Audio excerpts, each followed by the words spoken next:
She painted her lips red like loading a weapon. Alyssa Duncan, 23. Black, beautiful, slender build with a marked hourglass silhouette. Executive Secretary to the CEO at Kang Global Security in Manhattan. For months she had walked into that tower in beige and gray.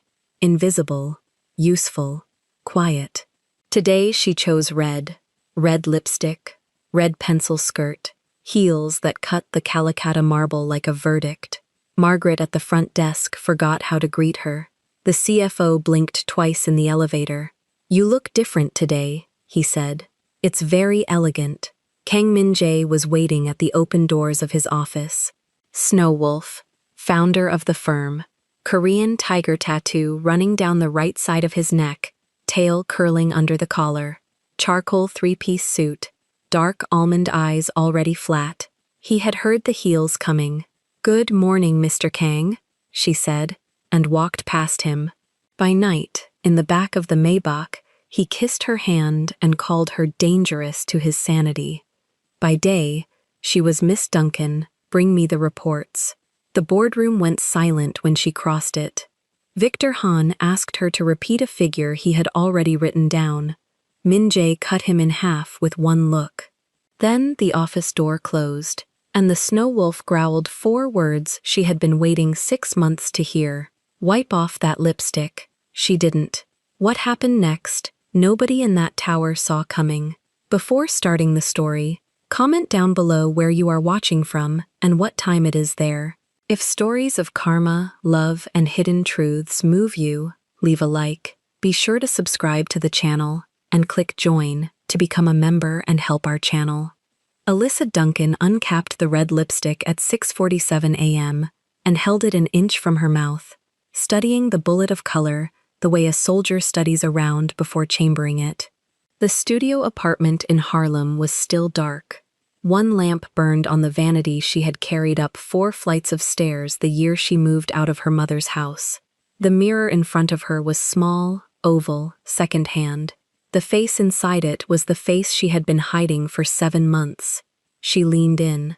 The first stroke landed on the center of her upper lip, slow, deliberate, the kind of slow that did not belong to a woman running late. She drew the Cupid's bow with the tip, then pressed flat to fill. The red was not soft, it was not professional, it was the red of a verdict. The dress hung on the closet door behind her. High-waisted, pencil cut, the exact shade of the lipstick. She had bought it on a Tuesday in March, taken it home, hung it up, and left it untouched for 19 weeks. A blouse waited beside it, off-white, thin fabric, the top 2 buttons designed to fall open into a soft V. Black stilettos waited on the floor. Small gold studs waited in a dish. Everything she had not been allowed to be, lined up in formation. She finished the lower lip. Pressed once, released. The seal was clean. For 7 months, she had walked into Kang Global Security in flats and a buttoned gray blouse. Hair pulled tight, no color on her mouth. Min-jae had asked her, the 3rd week, to keep it that way. A precaution, he had said, until the structure of things made sense. She had agreed because she loved him, and because the word structure had sounded, at the time, like an architect's word. Like something that got built. Nothing had been built. She capped the lipstick. The click was small. It was also the loudest sound in the apartment. She slid the blouse off the hanger first, buttoned it from the bottom up, leaving the top 2 open. The V settled exactly where she had measured it would settle. The skirt next, zipped at the side, hugging from waist to knee with no negotiation. She stepped into the stilettos, 4 inches. She had not worn 4 inches inside that building once. She had worn them in her own kitchen, alone, the night Min-jae stayed late at the office, and she practiced walking on the linoleum so the heel would not betray her when she finally did this. She had practiced for a Tuesday in May. Today was that Tuesday. The reason had a date. Last Friday his phone had rung in the penthouse, and he had answered in Korean, and walked into the bathroom and closed the door. She had heard her own name come through the wood once, the way a name sounds when it is being denied. He had come out and told her, in the level voice he used for boardrooms, that his mother was flying in from Seoul on Tuesday and that it would be better if Alyssa did not come to the office. He had said better the way a man says collateral. She had nodded. She had gone home in a black car driven by Park, who had not spoken to her once in 7 months, and she had understood that better meant invisible. On Sunday morning, she had gone to the small Korean import on 125th and bought the lipstick. The braids were already done. She had sat up until midnight redoing the parts so the lines fell symmetrical from the center. She brushed a hand over the crown now, and the braids moved as one organized weight against her shoulders. She fastened the gold studs. She picked up the small black leather bag she had used twice in her life. She turned off the lamp, she locked the door behind her, and did not look back. She had carried it in her coat pocket for 3 days without opening it. On Tuesday at 6:47 a.m., she had finally drawn the line. The line was now her mouth. On the train she stood, there were seats. She did not take one. A woman in scrubs looked at her, looked away, looked again. Alyssa watched her own reflection in the dark window across from her. The red mouth held steady against the rocking of the car. At 59th Street and Lexington, she stepped off and walked the 4 blocks to the tower without slowing for the lights. The doormen at the plaza turned their heads. A delivery cyclist nearly went into a parked sedan. She did not see any of it.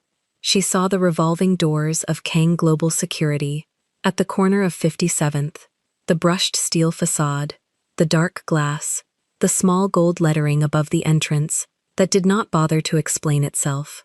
She pushed through the door. The lobby was Calacatta marble from wall to wall, white shot with gray veins, polished to the kind of finish that gave the heels a punishing acoustic. Her stilettos hit the stone, and the sound came back doubled, sharp, then sharper.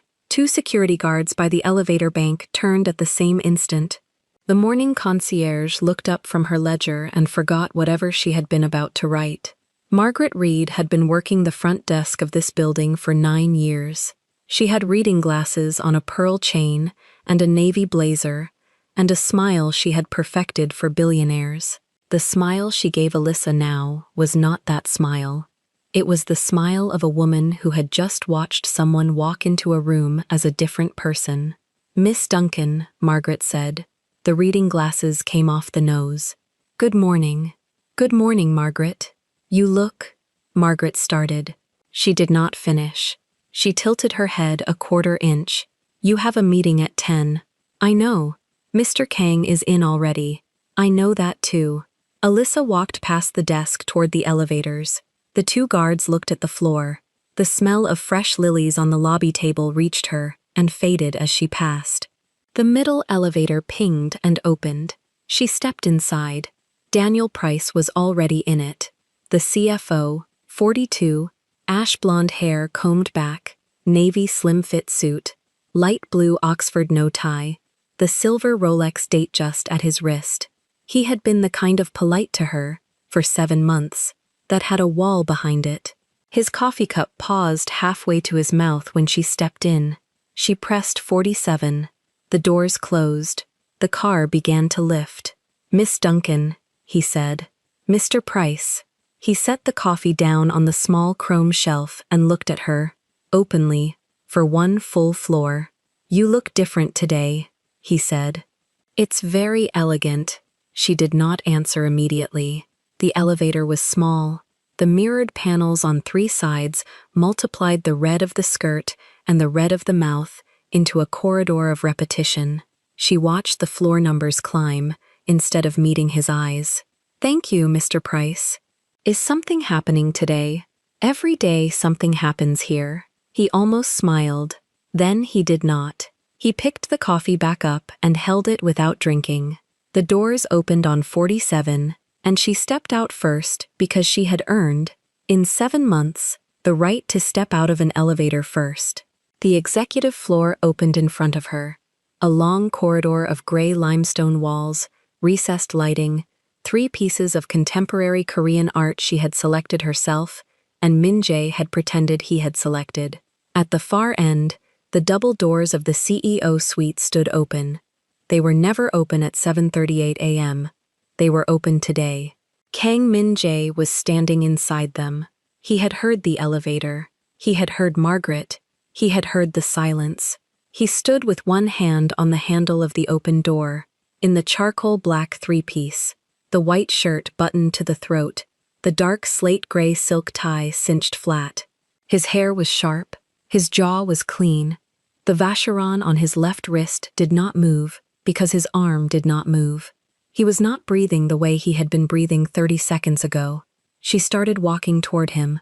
The heels hit the limestone. Each step had its own small detonation. The corridor was 60 feet long, and she crossed it without dropping her gaze, without softening her mouth, without altering the rhythm of her stride. Daniel Price came out of the elevator behind her and stopped where he stood. He did not pretend to look at his phone. He watched. Min-jae's right hand on the door handle tightened once. The tendons rose under the skin. The black ink tail of the tiger tattoo, the part that curled just below his collar, shifted a millimeter when he swallowed. She saw it. She had seen that tail every Sunday morning for 7 months, in the half-light of his bedroom, while he slept and she did not. She reached the doors. She did not slow. "Good morning, Mr. Kang." She said it loud enough for Daniel Price to hear. She said it loud enough for Margaret on the lobby intercom to hear. She said it loud enough for the secretary at the assistant's desk, the one named Helen who had been kind to her, to look up. His eyes moved across her face, across the mouth, across the V of the blouse, across the skirt, down to the heels, back to the mouth. "Miss Duncan." His voice was level. His voice was always level. The flatness underneath it was the part she had learned to read. She walked past him into her office. She set the small black bag on her desk. She did not turn around. She knew, without looking, that he was still standing in the open doorway behind her. She knew, without looking, that he had not moved. She heard the doors close. She heard the lock click. She heard him cross the carpet in 3 steps and stop directly behind her chair. She felt the heat of him before she felt anything else. The vacheron caught the morning light and threw a small, bright bar of it onto the wood of the desk between her hands. The office she had been given was the corner office adjacent to his, 2 walls of glass. The framed credentials behind her belonged to the woman she had become in 7 months of working harder than any man on the floor, $750,000 contracts she had drafted and closed in his name in the last 90 days. Min-jae had signed the last one at 11 p.m. on a Wednesday with her hand still on the page beside his. She had told herself the work was the structure. The building was not holding. He did not touch her. He did not raise his voice. He bent until his mouth was at her ear, and in the same level tone he used to dismiss boardrooms, he said one sentence. "What do you think you are doing?" She did not turn. She did not flinch. She looked at her own hands flat on the desk, the unpolished short nails, the small scar across the second knuckle she had gotten at 14, washing a glass that broke. "My job, Mr. Kang." The bar of light from the watch trembled once on the wood and was still. He stayed bent over her chair for a count of 4. She counted. She had learned to count him. At 3, he usually pulled back. At 3, he usually returned to the side of himself that ran a billion-dollar firm. He did not pull back at 3. At 4, he straightened slowly, and she felt the air close behind her where his face had been. He walked around the desk. He stopped at the corner of it. He set his right hand flat on the rosewood, fingers spread, the platinum signet on the pinky catching the same morning light the vacheron had caught. He looked down at her. She looked up. His eyes did the flat thing they did when he was calculating. "Your mother is downstairs in 40 minutes, she said. She kept her voice the size of the room and no larger. "I pulled her car at 6. Park is bringing her up the side entrance. Yura is with her. They are early because your mother is always early. I have the morning blocked for them on your calendar. The board meeting starts at 10 in the main room. I have the figures ready for Victor Han because Victor Han will not have read them. Daniel has the quarterly. Ethan has the contracts. I am wearing what I am wearing because I work here, Mr. Kang. I work here. He did not answer for a long second. Alyssa, Miss Duncan. Alyssa, look at me. She did not look at him. She looked at the platinum signet. Out there, she said. You call me Miss Duncan. We agreed. I am not out there now. The door is the only thing between out there and in here. The door is not a country. Today the door is a piece of wood. His hand on the desk closed once into a half fist and opened again. He did not say anything for what felt like a long time, and was, by the small chrome clock on her desk, 11 seconds. Then he did the thing he had never done before in the office. He reached across the rosewood with his right hand, slowly, the way a man reaches towards something he is not sure he is allowed to touch, and he set the pad of his thumb against her lower lip. The red came away on his skin, in a smear shaped like a comma. He looked at the smear. She looked at the smear. Neither of them moved. In the corridor outside, the soft chime of the elevator announced the arrival of someone she had not yet been told about, and the small light above her office door flicked from green to red as the assistant's desk activated the privacy seal at exactly the wrong moment. He pulled his hand back. He did not wipe the red away. He let it stay on the pad of his thumb like evidence. My mother is here, he said. I know. She will be on this floor in 9 minutes. I know that too. He looked at her mouth one more time. He looked at his thumb. He looked at the closed door of her office, and then at the closed door of his own, across the small reception area, behind which his mother and his sister would shortly be seated on the gray wool sofa, drinking jasmine tea from the set Yura had brought back from Insadong. Wipe it off, he said. The words came out lower than she expected. They were not an order in the voice he used for orders. They were the voice of a man who had not slept on Sunday or Monday either. No, Mr. Kang. He held her eyes. Alyssa. No. For 1 second, the flatness behind his eyes broke. She saw what was under it. She had seen what was under it twice before. Once in the back of the Maybach, the night he had told her he had never said the word love to a woman in his life. And once at 4 in the morning in his kitchen, when he had told her, in Korean he had then translated, that she was dangerous to his sanity. What was under the flat thing was not a boss. What was under it was a man who had built a structure to keep that man buried. And the structure was the building they were standing in. The structure was beginning to crack along its load-bearing wall. He took 1 step back from the desk. He straightened the dark slate-gray tie that did not need straightening. He buttoned the middle button of the charcoal jacket. He looked at the smear on his thumb one last time, and then he did something he had also never done in the office. He brought the thumb to his own mouth and pressed it flat against his lower lip, and the small comma of red transferred from his skin to the corner of his own mouth, where it stayed. Then he turned and walked to her office door and unlocked it and opened it and stepped through into the small reception area where Helen, the assistant's desk secretary, looked up from her monitor and made a sound that was almost, but not quite, a word. The red on the corner of his mouth was visible from across the room. He did not wipe it off. He crossed the reception area and pushed open the double doors of his own office and went inside to wait for his mother, and the doors closed behind him with the soft hush of expensive hinges, and Helen stared at the closed doors for 3 full seconds before she remembered to lower her eyes.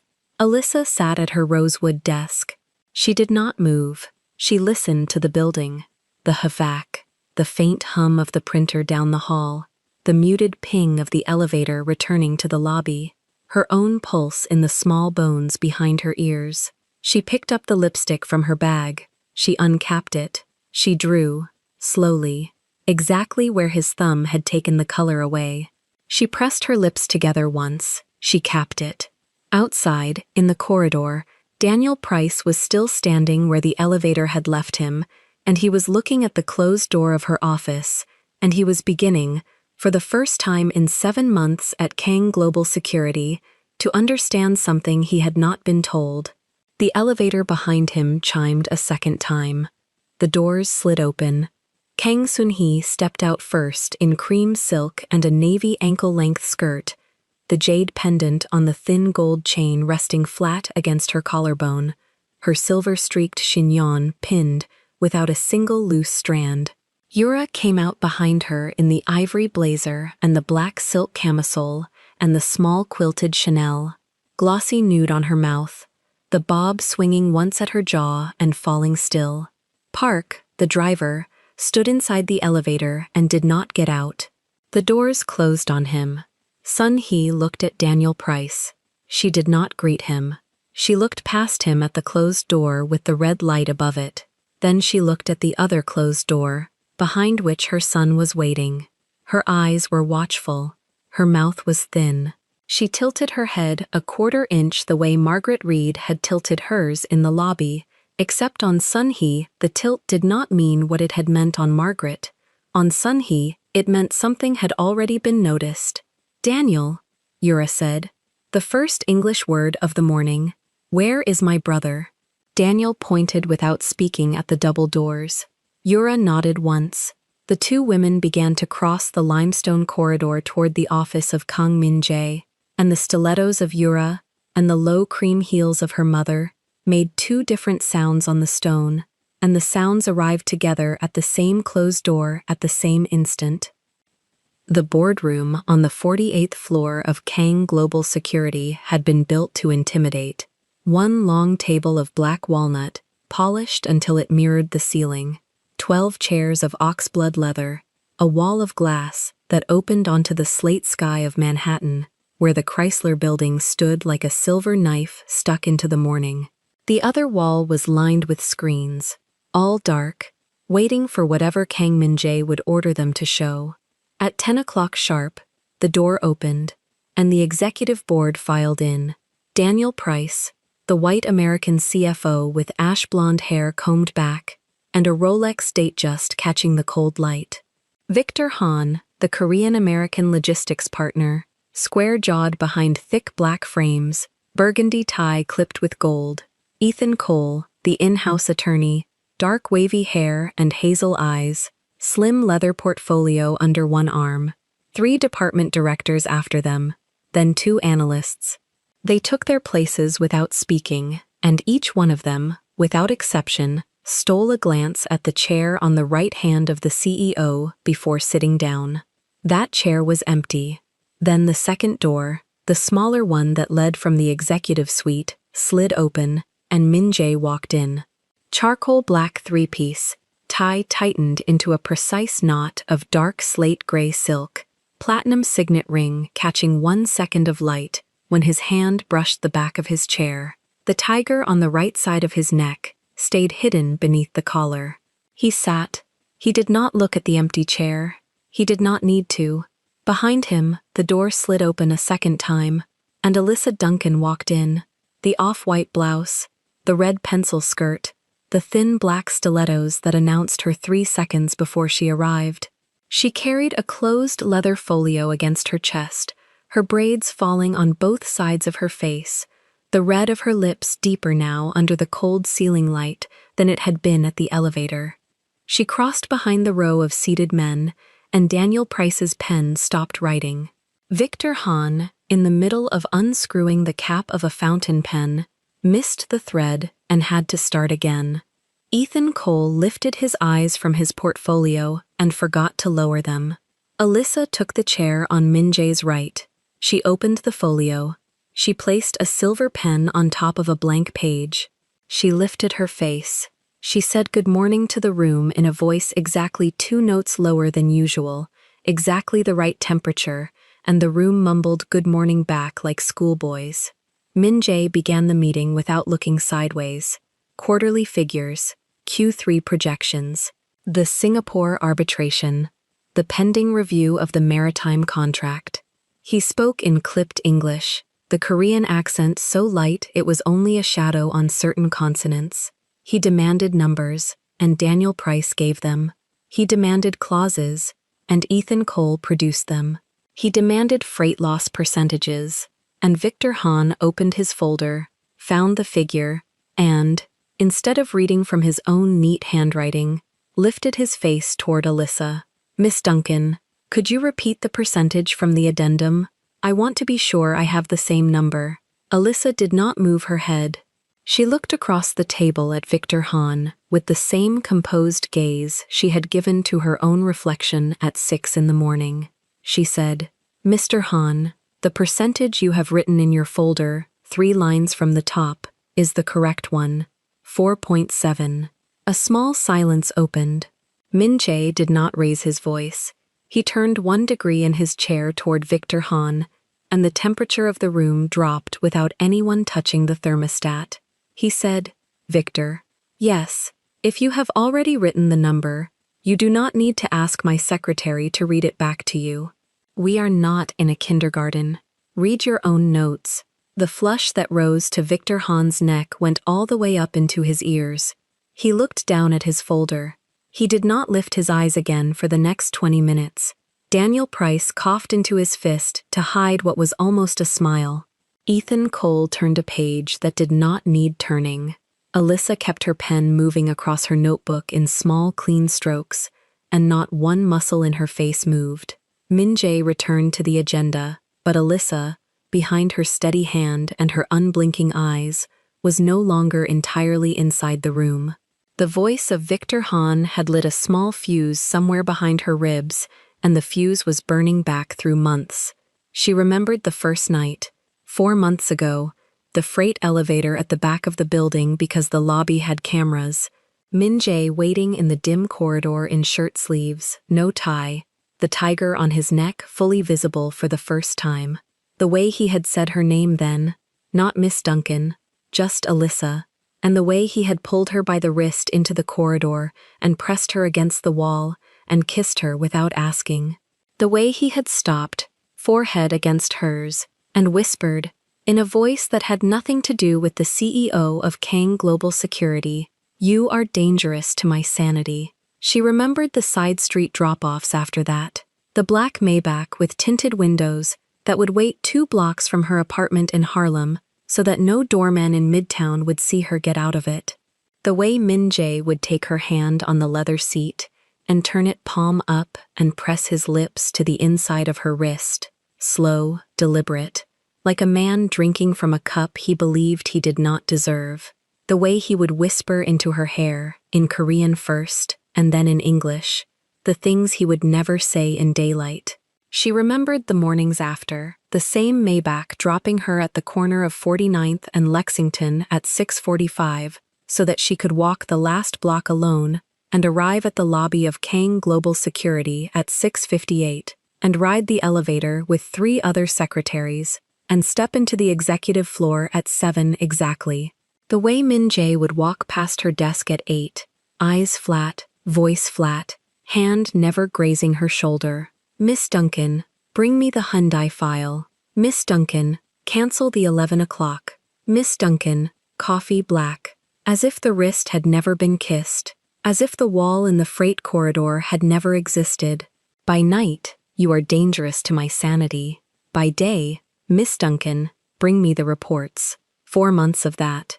4 months of being 2 different women between sundown and sunrise. 4 months of folding herself in half every morning at the threshold of the executive floor, so that nothing of the night before would leak through her composure and betray him.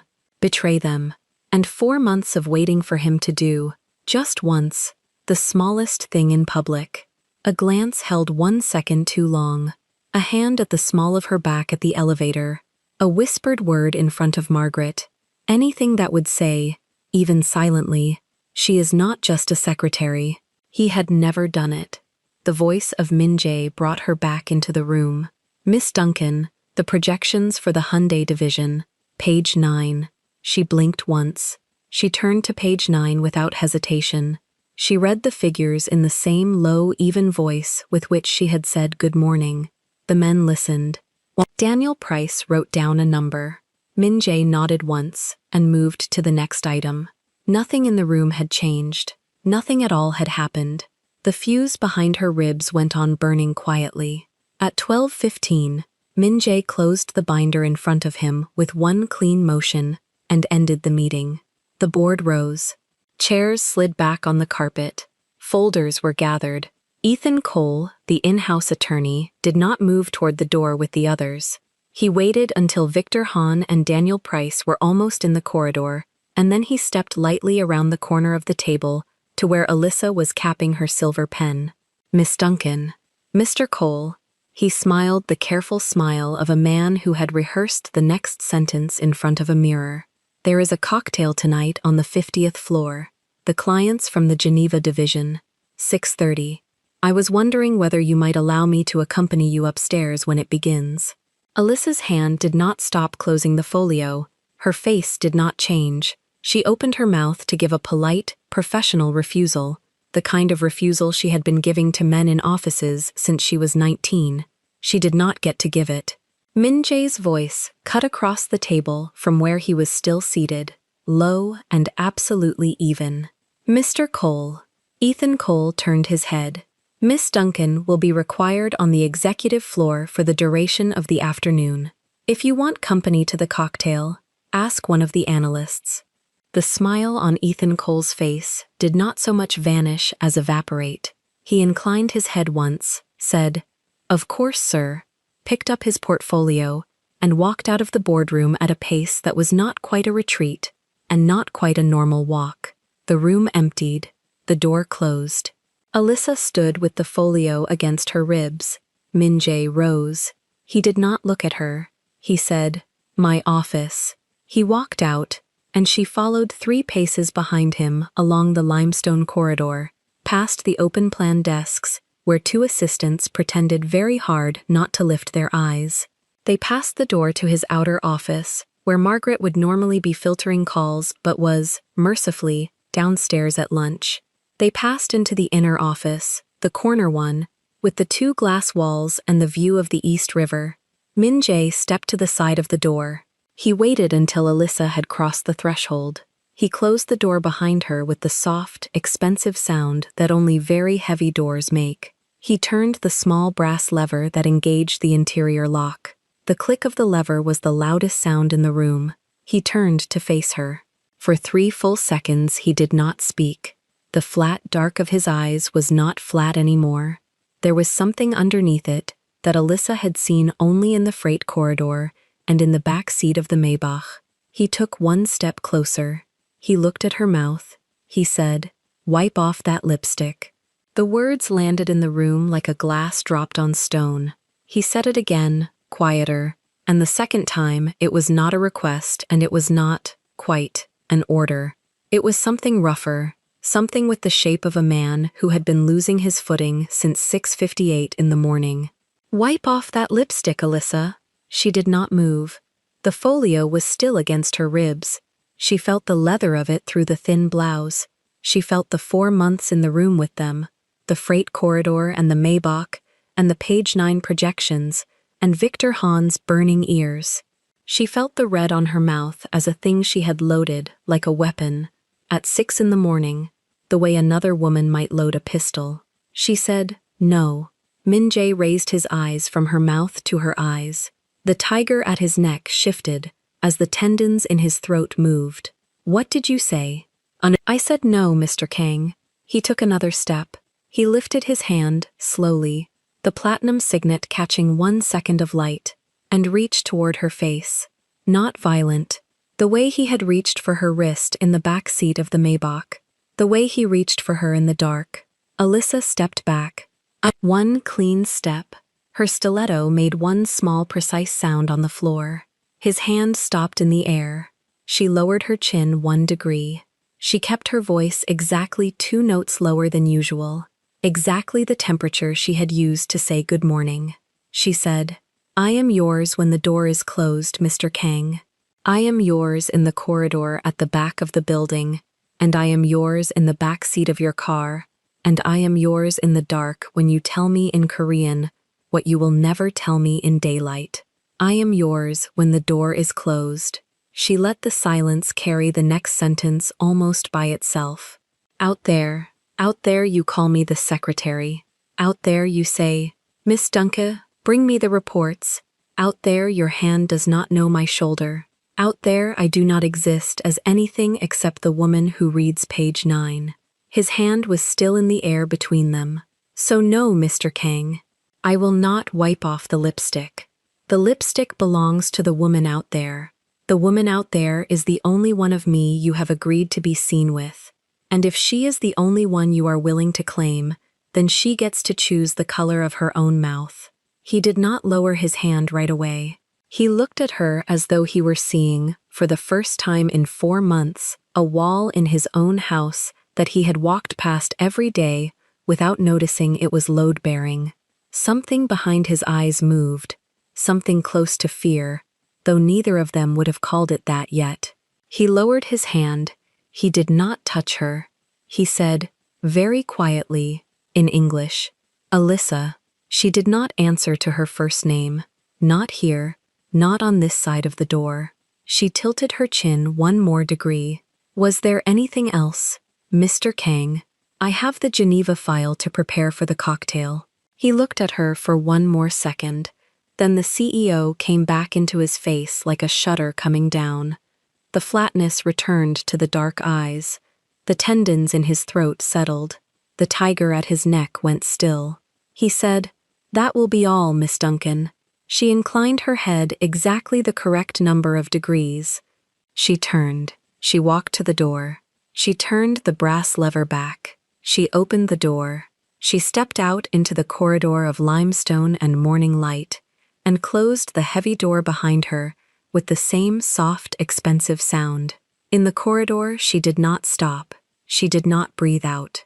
She walked the length of the executive floor on her stilettos, past the 2 assistants who were still pretending not to look, past the empty desk where Margaret would soon return from lunch, all the way to the small bathroom at the end of the hall that was reserved for the executive secretaries. She went in. She locked the door. She set the folio on the marble counter. She looked at herself in the mirror, the braids, the off-white blouse, the red on her mouth. She lifted 1 hand and pressed her fingertips, just once, against her lower lip, hard enough to feel the shape of it. The red did not smudge. She had chosen it that morning precisely because it would not smudge. She took out the small gold tube from the pocket of her skirt. She uncapped it.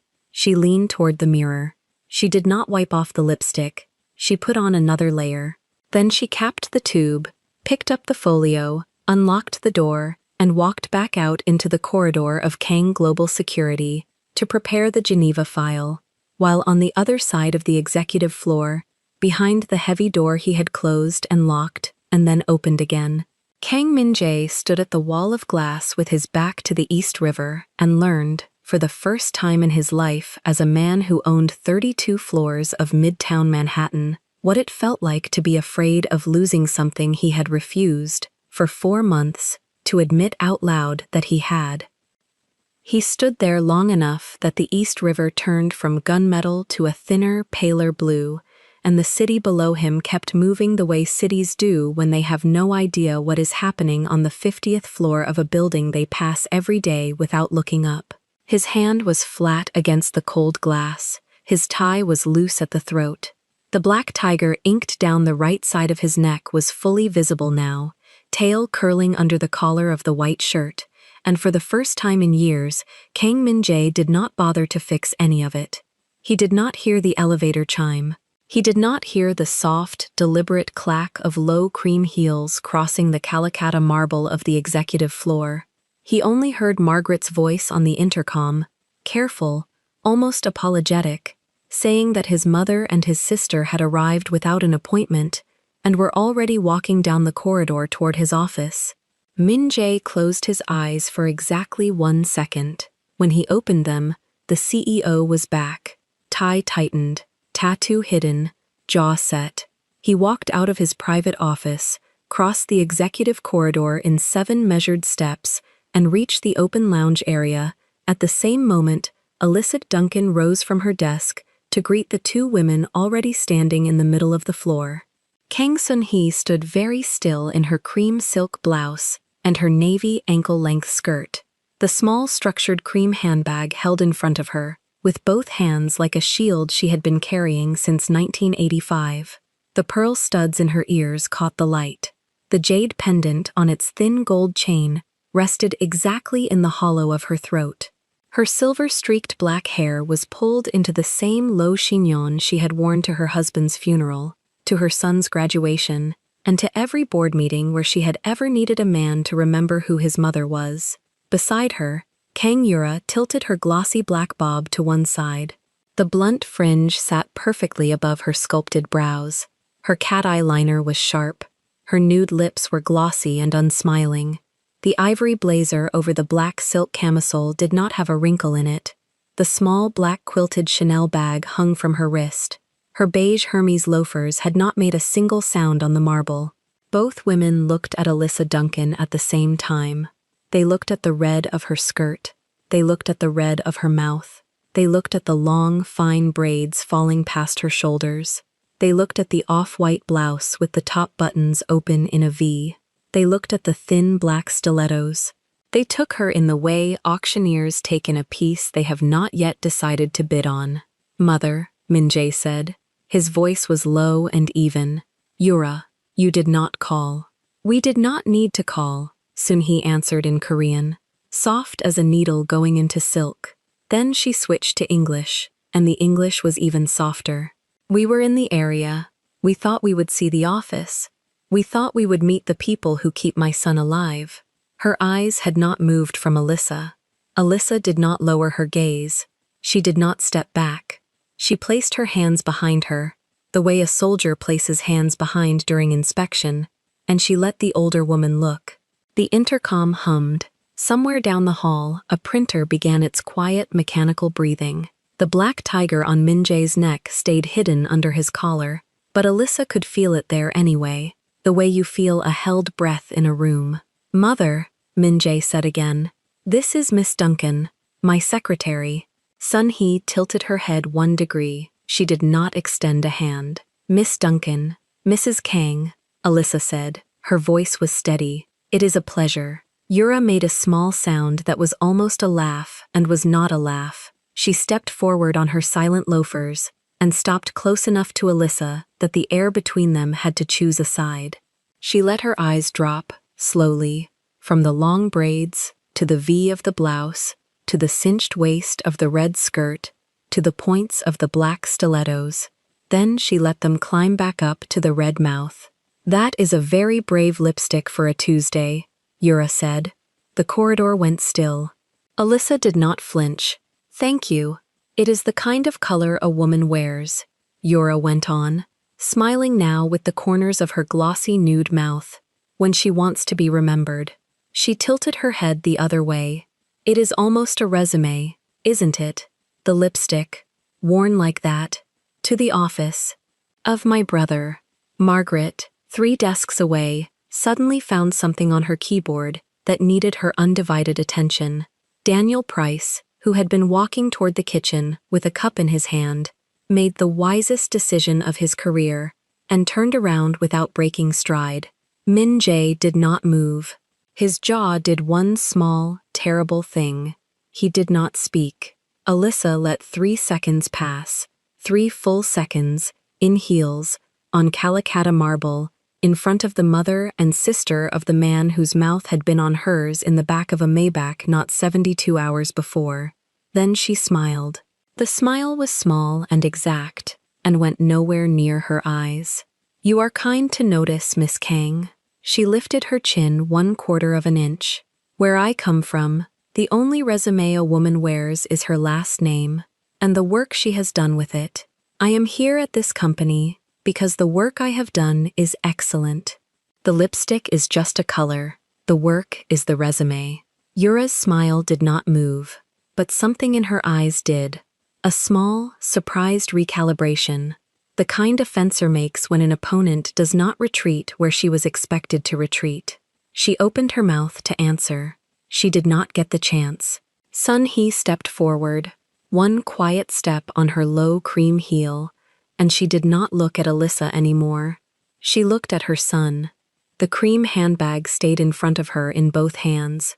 The jade pendant did not move at her throat. "Min-jae ah," she said. The diminutive was so soft it was almost not there. She kept her English careful. She is very poised, I see that. I see her very well. A pause. The kind of pause that opens a door. She is only your secretary, isn't she? The whole executive floor seemed to lean in 1 centimeter without moving. Min Jae's hand at his side closed once and opened. The black tiger under his collar held its breath. His almond eyes went to his mother, then to Alyssa, then back to his mother. And in that triangle, a man who controlled 32 floors of Midtown Manhattan, who ate rivals for breakfast in 3 languages, who had not flinched at a gun pointed at his face in Busan in 2018, did the single most cowardly thing he had ever done in front of a woman who loved him. He hesitated. It was not a long hesitation. To Margaret 3 desks away, it was probably invisible. To Daniel Price retreating down the corridor, it was inaudible. To Yura, watching her brother with the careful eyes of a younger sister who had been studying him since she was 4 years old, it was a small, bright, shameful flash. To Sun Hee, who had given birth to him, it was a confession. To Alyssa Duncan, standing in red on a marble floor with her hands behind her back, it was the sound of a door being shut very quietly from the inside. She did not wait for him to find his voice. She gave it to him. She turned her head, slowly, and she looked at Kang Sun-hee with a calm so absolute it could have been mistaken for grace if you did not know what it cost. The red mouth opened. The braids did not move on her shoulders. The thin stilettos held her up perfectly. "Yes, ma'am," Alyssa said. Her voice was clear and gentle and went all the way to the windows. "I am only the secretary." Sun-hee inclined her head 1 degree, the way a queen accepts an answer she already knew was coming. Yura exhaled through her nose, small and satisfied, the way a cat does when a mouse stops running. Min Jae's lips parted. Nothing came out of them. The tiger under his collar was very still. Alyssa Duncan smiled at the older woman. A small, perfect, professional smile. The same smile she had been giving clients in the lobby for 6 months. "If you will excuse me, Mrs. Kang, I have files to deliver to the legal floor before lunch." She did not look at Min Jae. She did not look at Yura. She walked. The clack of her stilettos on the marble was the only sound on the executive floor for the next 14 seconds. She did not hurry. She did not slow. She walked the full length of the corridor in her red skirt and her red mouth and her long, fine braids, past Margaret, who did not lift her head, past the closed door of the boardroom, where 6 hours earlier Victor Han had asked her to repeat a figure he had already written, past the wall, where the framed Forbes cover with Kang Min-jae's face hung at eye level. She did not look at the cover. She reached the executive elevator. She pressed the call button with one red-tipped finger. She stepped in. The doors closed on the red of her skirt without a sound. In the corridor she had left behind, no one spoke. Sun-hee lowered her handbag 2 inches. Yura finally let the smile reach her eyes. Min Jae stood in the center of the marble, his hand half raised toward an elevator that was already gone, and for the second time that day, a man who never lost anything understood that he had just lost something. "She is composed," Sun-hee said quietly, in Korean now, turning back toward her son. "More composed than the last 3. That is dangerous, Min Jae. A composed woman remembers." Yura laid one elegant hand on her brother's sleeve. The Chanel bag swung gently from her wrist. "Oppa," she murmured, and her voice was almost kind. "Do not look like that. It is only the secretary. You said so yourself." She smiled up at him, glossy and sharp and loving. "Lunch?" Mother chose the polo bar. Min Jae did not answer. He was still looking at the closed elevator doors. The black tiger on the right side of his neck had begun, very faintly, to show again above his collar, where the tie had loosened without him noticing. He did not fix it. He did not move. He was watching, on the polished bronze of the elevator panel, the smeared red ghost of a fingerprint where she had pressed the call button, and he was learning, very slowly, that there are some marks you do not get to wipe off. 22 floors below him, in the back of the legal floor's small private restroom, Alyssa Duncan locked the door, set the file folder on the marble vanity, and gripped the edge of the sink with both hands. She did not cry. She looked at herself in the mirror. She looked at the red mouth, perfect, untouched, exactly the way she had drawn it at 6:15 that morning, in her Harlem studio, with the small brass tube in her hand and a verdict click between her teeth. She looked at the long, fine braids on her shoulders. She looked at the V of the off-white blouse. She looked at the ven that had not blinked when a Korean matriarch asked a Korean CEO whether the Black American woman in his office was only his secretary, and at the eyes that had not blinked when the Korean CEO did not answer. "Yes, ma'am," she said out loud, softly, to her own reflection. The mirror said it back to her without sound. "I am only the secretary." She opened the small black clutch tucked inside the file folder. She took out the brass tube of red lipstick. She uncapped it. She did not need to retouch. She retouched anyway, slowly, with the precision of a surgeon. Upper lip, lower lip, press, release. She capped the tube with a small, dry click that in the marble silence of the restroom sounded exactly like a verdict. Then she picked up the file folder, smoothed the red pencil skirt over her hips, lifted her chin, unlocked the door, and walked out into the corridor of the legal floor, in her thin black stilettos, with her braids on her shoulders, and her mouth the color of a weapon. Because she still had 4 hours of work to do, for a man who had just told his mother, with his silence, that she was only the secretary, and Alyssa Duncan had never, in 23 years of being a black woman in this country, had the luxury of letting a man's silence make her stop walking. On the 50th floor, the executive corridor was empty. Sunhee and Yura had gone down to the polo bar. Margaret was on a call. Daniel Price was nowhere to be found. Kang Min-jae stood alone in front of the closed elevator doors, with the smeared red fingerprint on the bronze panel, and he understood, finally, that the question his mother had asked him in front of his entire executive floor had not been a question about Alyssa Duncan at all. It had been a question about him, and he had answered it with his silence. He turned, slowly, and walked back into his private office, and this time, when he closed the door, he did not lock it, because there was no longer anything inside that room worth protecting from the world. He crossed the dark walnut floor in 7 steps. He sat down behind the desk that had been carved out of a single slab of Korean black pine by a man in Jeju who was already dead. He laid both hands flat on the wood the way his father had taught him to lay hands flat on wood before making a decision he could not take back. He looked at the desk phone.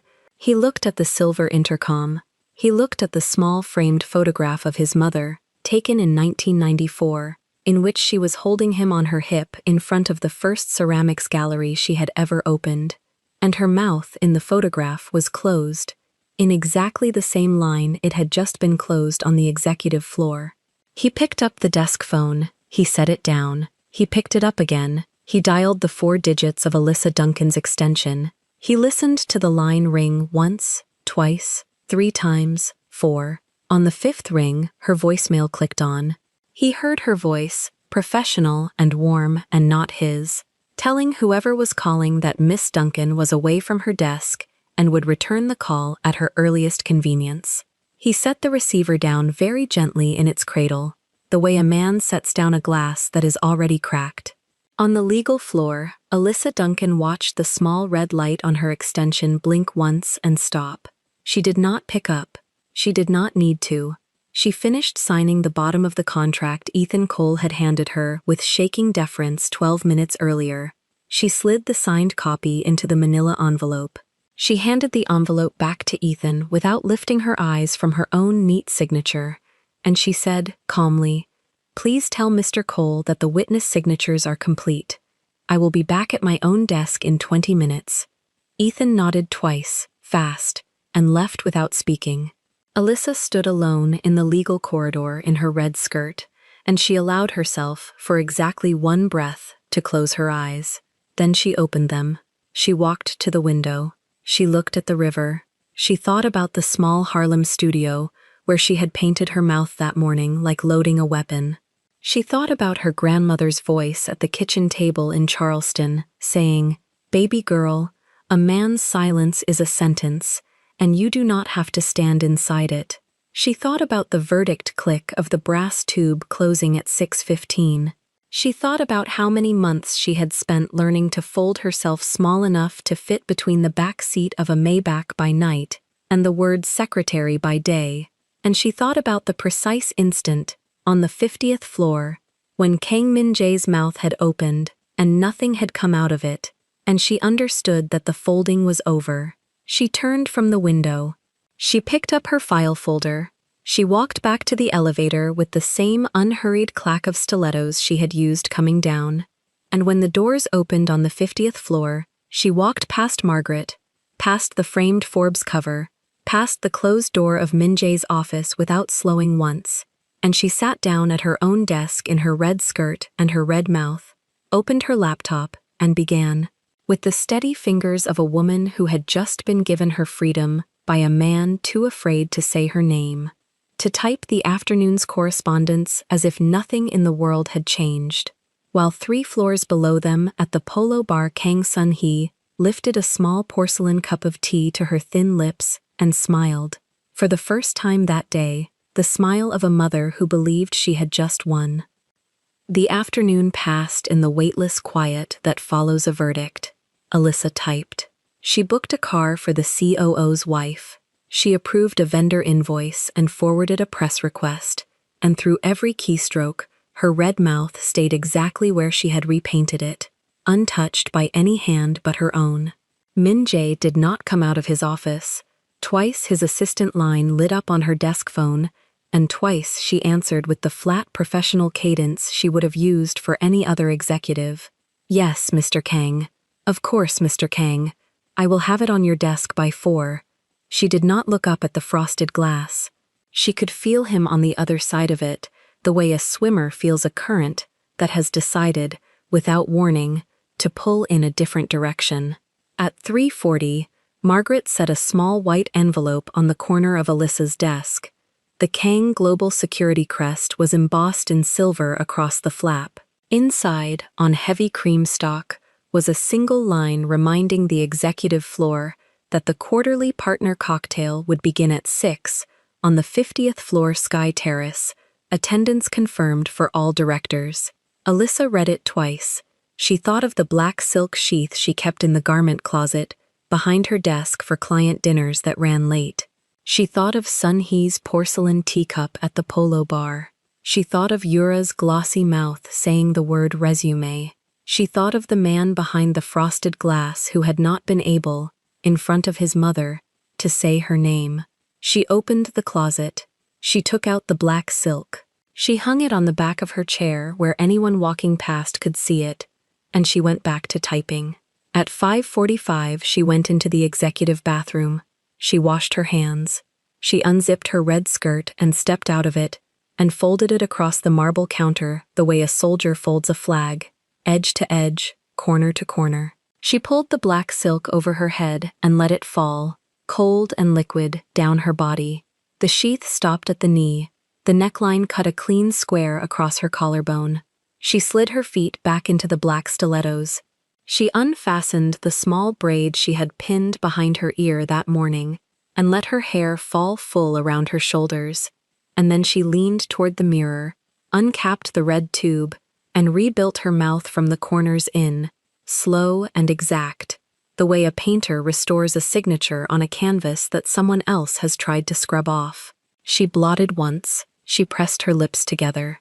She looked at the woman in the glass, the deep skin lit by the warm bulbs over the mirror, the long lashes, the steady almond eyes that had not cried once that day, and she said, quietly, only to her own reflection, "You are not the secretary tonight." Then she walked out. The Sky Terrace had been opened along the western wall, and the long folding doors stood pushed all the way back so the city slid in like another guest, gold and gray and endless under a low June sky. Waiters in white jackets moved with trays of champagne. A small jazz trio played something slow near the bar. Daniel Price was already there in a dark dinner jacket, talking to two of the New York directors. He saw her cross the threshold and his face did the small, involuntary thing male faces do when a woman they have underestimated all year walks in dressed for herself. He recovered fast. He lifted his glass to her in a clean, respectful tilt. Victor Hahn, by the canapés, forgot for a full second what he was saying.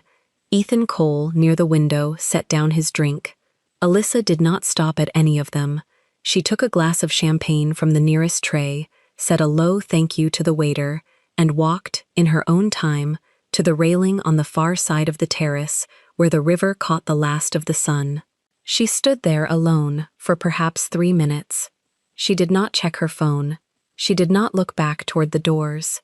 She let the city be the only thing in her field of vision, and she let the room behind her understand, without being told, that she had not come here to be looked at by any one man. That was when Julian Ross arrived. He came through the doors in a midnight blue tuxedo with a white pocket square folded into a clean blade, black bow tie flat against a fresh collar, onyx cufflinks catching the last of the daylight, dark hair graying at the temples in a way that looked deliberate. His green eyes did the slow professional sweep of the room. The sweep stopped on Alyssa. It stayed. He did not rush. He greeted the host. He took a whiskey, neat, from a passing tray. Then, when no one in the room could mistake the move for an interruption, he crossed the terrace at an unhurried angle and came to stand beside her at the railing. "Miss Duncan," he said. His voice was lower than she had expected, warmed by a faint old Boston vowel. "Julian Ross, we have not been properly introduced." "Mr. Ross." She did not turn fully. She gave him the side of her face and a single calm nod, the way a woman gives her attention without giving her interest. "I know who you are. I was hoping you would." He set his whiskey on the marble rail. "I have been reading the Q3 brief that came out of your floor last week, the risk weighting on the Singapore subsidiaries, the footnote on the family office disclosures. That was Mr. Price's department. That was your phrasing." He turned his head just enough to look at her directly. "I have read enough Daniel Price memos to know his sentences. Those were not his sentences. They were tighter. They were braver. And the recommendation buried on page 9 was the only honest recommendation in the document." Alyssa let a slow second pass before she answered. "You read footnotes carefully, Mr. Ross. I read women carefully, Miss Duncan. I have found over the years that the two skills are related." She almost smiled. She did not let it through. She lifted her champagne and took the smallest possible sip. "I will be direct," Julian said. He reached inside the breast of his tuxedo and produced a single thick cream card, the Ross Vanderpool crest, pressed into the corner in matte black. He set it on the rail between her hand and his glass. "Ross Vanderpool is opening a new strategy desk in the first quarter. Director level. The seat reports to me. I do not need a secretary, Miss Duncan. I need the woman who wrote page 9. The compensation will be 3 times what you are paid here. The title will be on the door. And nobody in my building will ever refer to you as anyone's anything but Director Duncan." He did not push the card toward her. He simply left it sitting there, exactly equidistant between them, the way a serious offer should always sit. Then he picked up his whiskey again and looked back out at the river, giving her the space to refuse him without losing face. It was at that exact moment that Alyssa felt the room behind her change temperature. She did not have to turn. She knew the air around Kang Min Jae, the way migrating birds know magnetic north. He was crossing the terrace. He was crossing it fast. The jazz trio kept playing. The waiters kept moving. But every executive in the room had registered, in the small mammalian part of the brain that tracks predators, that the founder of Kang Global Security was walking directly through his own party with his eyes fixed on one point at the western rail, and that the point was a black woman in a black sheath standing next to the heir of Ross Vanderpool Holdings. He arrived at her shoulder. He did not look at Julian first. He looked at her, and for the first time in any of the months she had known him, months of locked doors and Maybachs, and whispered Korean against the side of her throat, she saw, plain and unhidden in his face, the thing she had never been allowed to see in daylight. He was afraid, not jealous, not angry, afraid. "Miss Duncan," his voice was low. It did not carry past the three of them. "May I have a word?" Julian Ross was, to his credit, a gentleman. He inclined his head a precise quarter of an inch toward Min-jae, lifted his whiskey, said, "Mr. Kang, a pleasure as always," and walked back into the body of the party, without once glancing at the card he had left on the rail. The card stayed where he had put it. Min-jae's eyes went to it. They stayed on it for one long beat. Then they came back to her, and when he spoke, his voice was so quiet, she had to lean in half an inch to hear it over the trio. "Wipe off the lipstick." She did not move. She did not flinch. She held the railing with her free hand, light, and she looked at him with the calm, dead level of a woman who has already lived this sentence once today. "You said that to me at 11 o'clock this morning, Mr. Kang." Her voice was just as quiet as his, behind a closed door, with the same mouth that kisses it off me at night. "I told you then I was your woman, when the door was closed, and your secretary when it was open. You agreed by saying nothing, so I do not understand why you are asking me again, in front of 300 people, to take off a color you have been content to see on every glass I have left in your sink for 6 months. He closed his eyes. He opened them. And then Kang Min-jae, Snow Wolf, the man who had sat across the long teak table that morning and shut Victor Han's mouth with one word. Kang Min-jae did the thing she had never seen him do. He let his shoulders drop.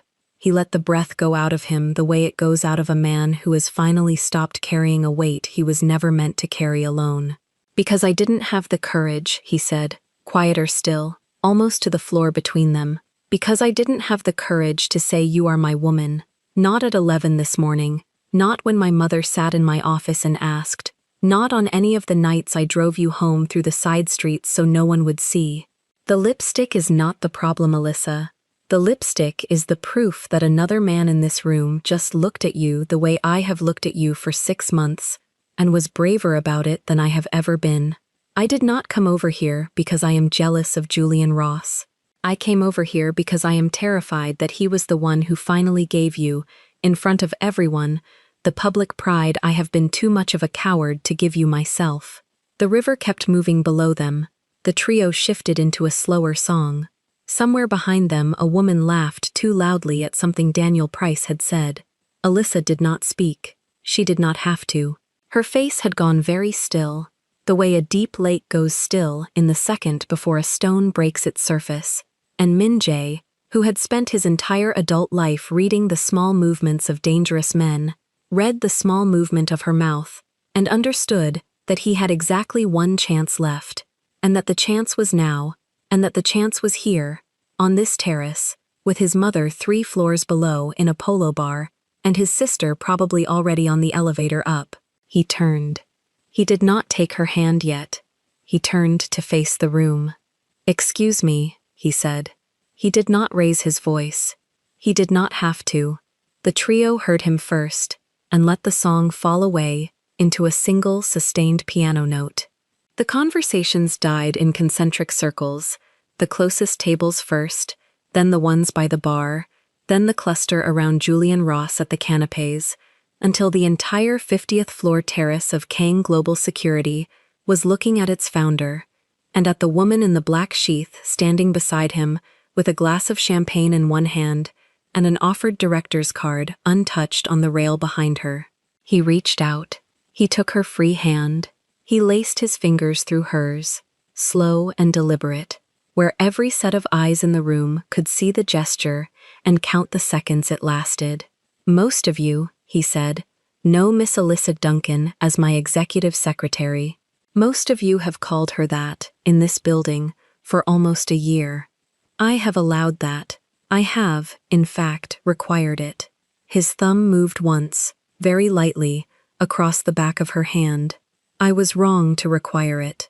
Alyssa Duncan is not only my secretary, she is the woman I love. She has been the woman I love since the 3rd week she worked for me, and every person in this company who has watched me speak to her like a stranger across a conference table has watched me lie. I am finished lying. To you, to my family, and, most of all, to her. The elevator opened behind him. Kang Sun-hee stepped out in her cream silk blouse, handbag held in front of her with both hands. Kang Yura was 1 step behind, jaw already setting. They had come up to collect their victory. They had come up too late. Min-jae did not turn to look at them. He felt them arrive the way a man feels weather. He kept his eyes on Alyssa. Mother, he said.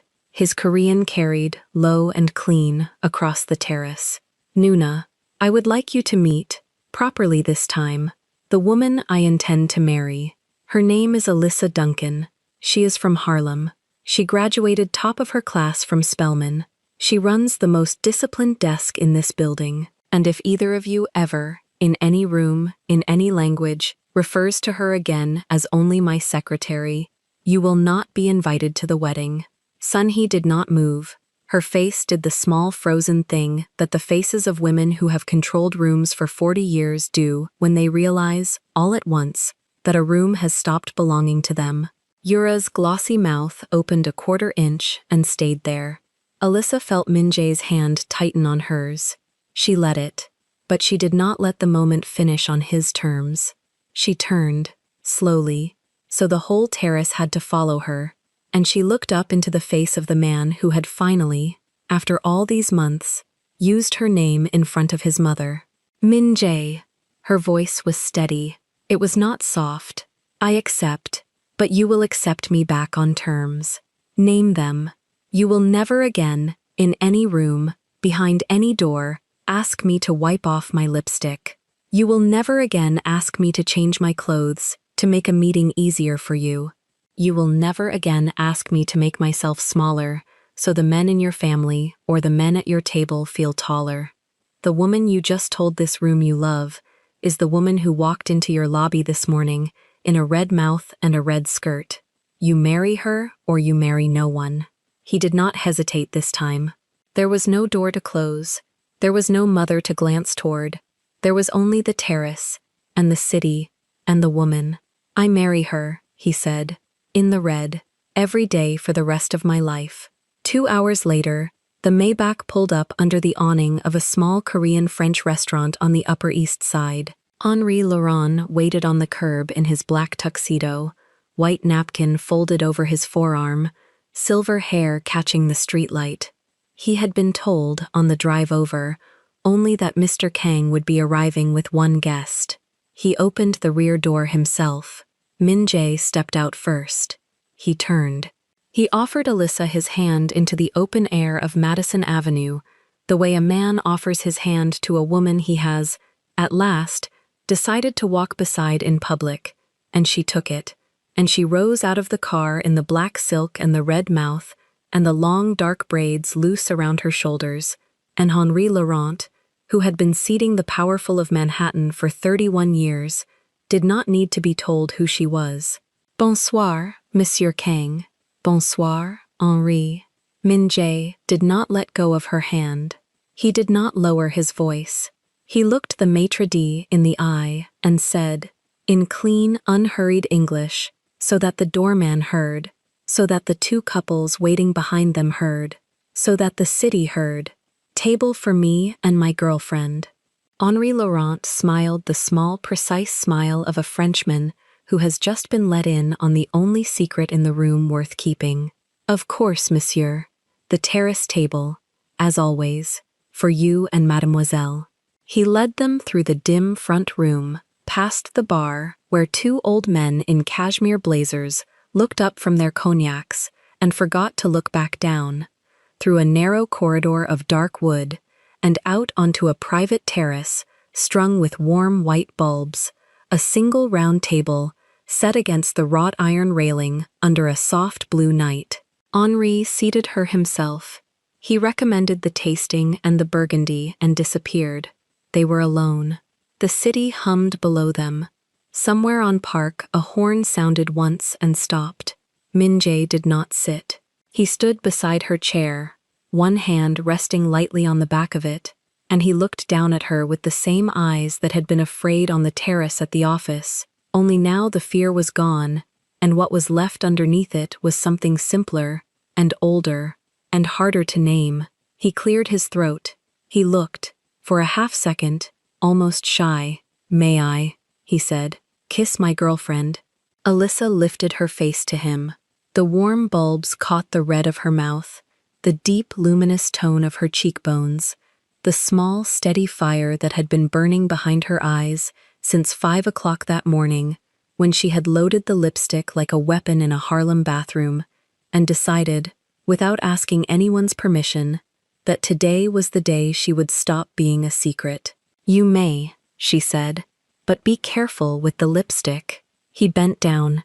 He took her face in both his hands, slow, careful, the way a man handles a thing he has finally been given the right to handle in the open. He kissed her. "Let it mark," he said, against her mouth. "Let it mark everything I own." The terrace wind moved her braids before she opened her eyes. She let the kiss end the way she had let everything else end that night, on her own time, with her own breath. Min-jae did not pull back fast. He stayed close, forehead almost touching hers, his hands still framing her face like he was holding a verdict instead of a woman. Behind the glass, the cocktail had not stopped. Glasses still moved. Music still played. But the room had become a separate country now, one she could see through the window, and no longer had to live inside. Henri Laurent appeared at the terrace door with a discreet cough. The car was ready downstairs. Mr. Kang's mother and sister had already left. Mr. Ross had left a message asking Miss Duncan to consider the offer at her convenience. "Tell him she will answer when she answers," Min-jae said. He did not look at Henri. He looked at her. She let the message land. Then she turned to Henri herself, gave him a small nod, said thank you in her own voice, and watched the maitre d' disappear back through the glass. That was the first hard terms of the night. Not what Min-jae said about her. What she did with what was said about her. They rode down in the private elevator. Mirror on 3 sides. He kept her hand. He did not speak. She watched the floor numbers fall. 50th, 40th, 30th. Each number was a small stair downward, into a part of the building she had walked alone for months. The lobby, when the doors opened, was almost empty. Margaret had gone home. The night receptionist did not look up. The Maybach was waiting at the curb. The driver opened the door. Min-jae let her enter first. He sat next to her, not across. That was new.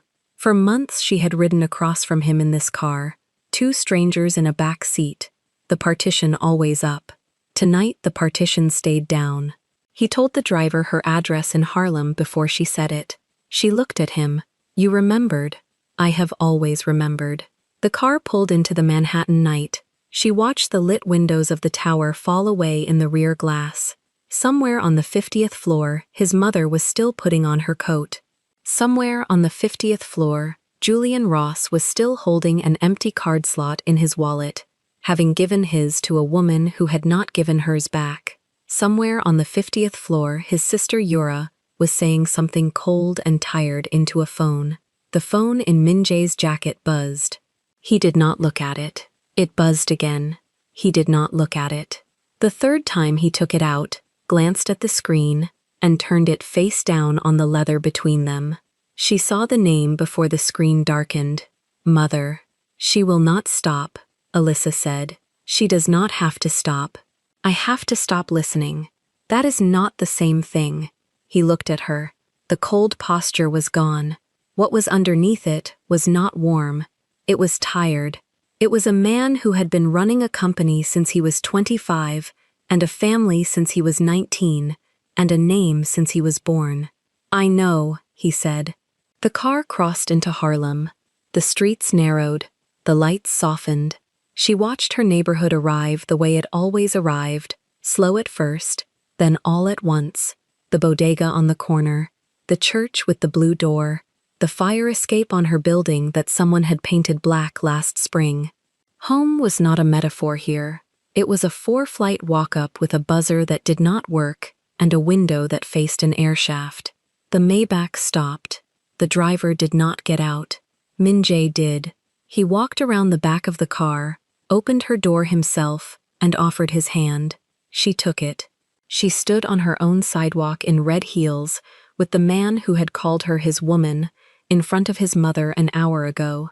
"Come up," she said. He blinked once. She had never said those words to him before. In all the months, he had never been inside. The drop-offs had always ended at the curb. The kiss on the hand in the back of the car. The "Good night, Miss Duncan," through a half-closed window. Never the 4 flights. Never the door, with her name written on a strip of masking tape. "Are you sure?" he said. It was not a question. It was a man trying to give her the chance to take it back. "I am sure tonight," she said. "I will tell you about tomorrow, when tomorrow comes." He sent the driver away. The Maybach pulled into the night and left him standing on her block in a charcoal 3-piece suit, polished Oxfords, a watch worth more than the building. He did not look out of place. He looked like a man who had decided not to care what place he was in. The lobby smelled of fried plantain and floor cleaner. The stairwell light buzzed. She climbed in front of him. He climbed behind her in silence. 4 flights. On the 3rd landing, she heard him breathe out, once, the way a man breathes out when he has been holding his shoulders too high for too long. By the 4th landing, the breath was even again. She unlocked the door. The studio was 1 room. Bed in the corner, made tight. Kitchenette along the far wall. The vanity by the window where she had painted her mouth red this morning. Lipstick still uncapped on the glass tray. The red skirts hanger still empty on the back of the closet door. Everything from the morning was still here, waiting for the woman who had left at dawn to come home and tell it what had happened. He stood in the doorway. He did not step in until she nodded. Then he stepped in once, set his keys on the small table, and waited. He did not look around. He looked at her. "Sit down," she said. "I am going to take these shoes off, and then I am going to ask you something hard." He sat on the only chair, the one at the vanity, the one she sat in every morning. He looked smaller in it than she had ever seen him. She sat on the edge of the bed across from him, slipped the stilettos off, and set them side by side on the floor, like she was setting 2 bullets back in their box. She looked at him a long moment. The red on her mouth had survived the kiss the way she knew it would. It always did. She had chosen this brand for that reason. "When your mother asked you tonight if I was only your secretary," she said, "you hesitated." "I did. For how long?" "Half a second." "What, long enough for me to answer it for you?" "Yes, Min-jae." She used the name, not the title, not Mr. Kang. The name she had only ever used in his office behind a closed door, and never above a whisper. "If your mother calls you tomorrow and tells you to choose, what do you do?" He did not answer fast. She watched him not answer fast. That was the thing she needed to see. He was not going to lie to her by answering fast. "I do not know," he said. The room went quiet. The radiator hissed. A siren passed on the avenue and faded. "That," she said, "is the lowest point of tonight. I know. I do not want a man who does not know. I am telling you the truth. If I said yes right now, I would be lying to make you feel safe. I will not lie to you to make you feel safe. I have lied to a board of directors for 9 years to keep a company. I will not lie to you for 1 night to keep you in this room." She let that sit. She did not soften. She did not let her shoulders down. The hourglass of her stayed exactly where it had stayed all day, in the office, in the boardroom, on the terrace, on the stairwell. Erect, confident, even when the inside of her was a cold elevator going down. "Then we have a problem," she said. "We have a problem. What I said on the terrace was the easy part.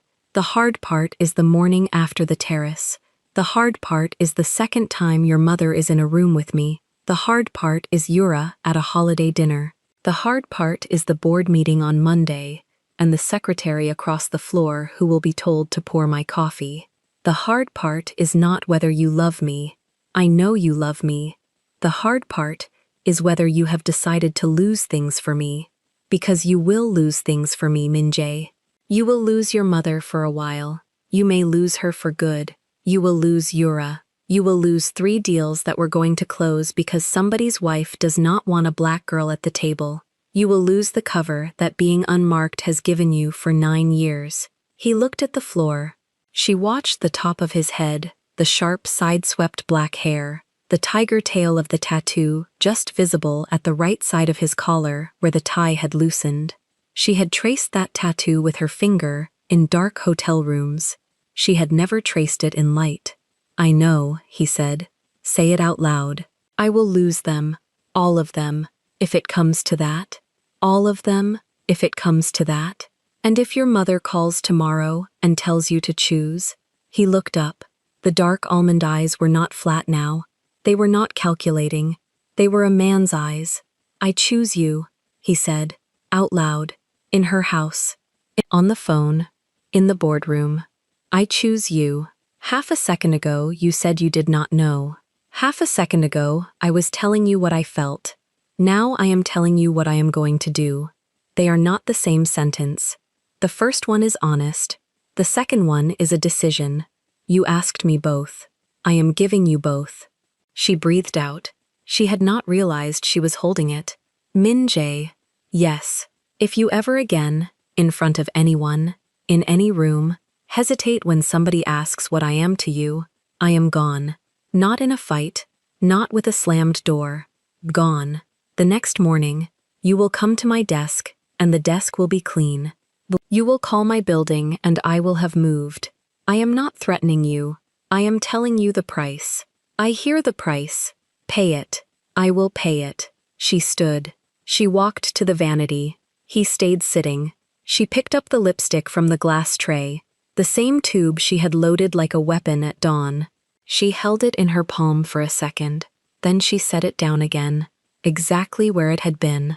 I am not retouching tonight, she said. Tonight the mark stays where you put it. He stood up then. He did not cross to her. He waited at the chair. May I stay? He said. She looked at him. The bed was small. The room was small. The night was almost over already. Outside, the Harlem sky was the color it turned just before it gave up being night.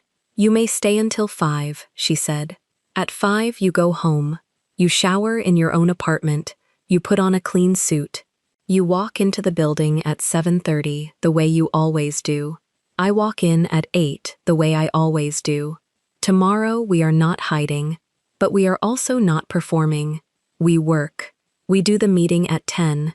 At lunch, you take me to a real restaurant, and you sit across from me, and you do not call me Miss Duncan.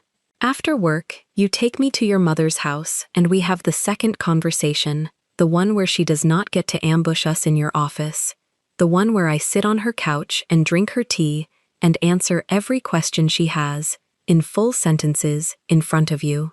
She will not invite us. Then you will invite yourself. You will tell her that her son is bringing the woman he loves to her home on Sunday afternoon.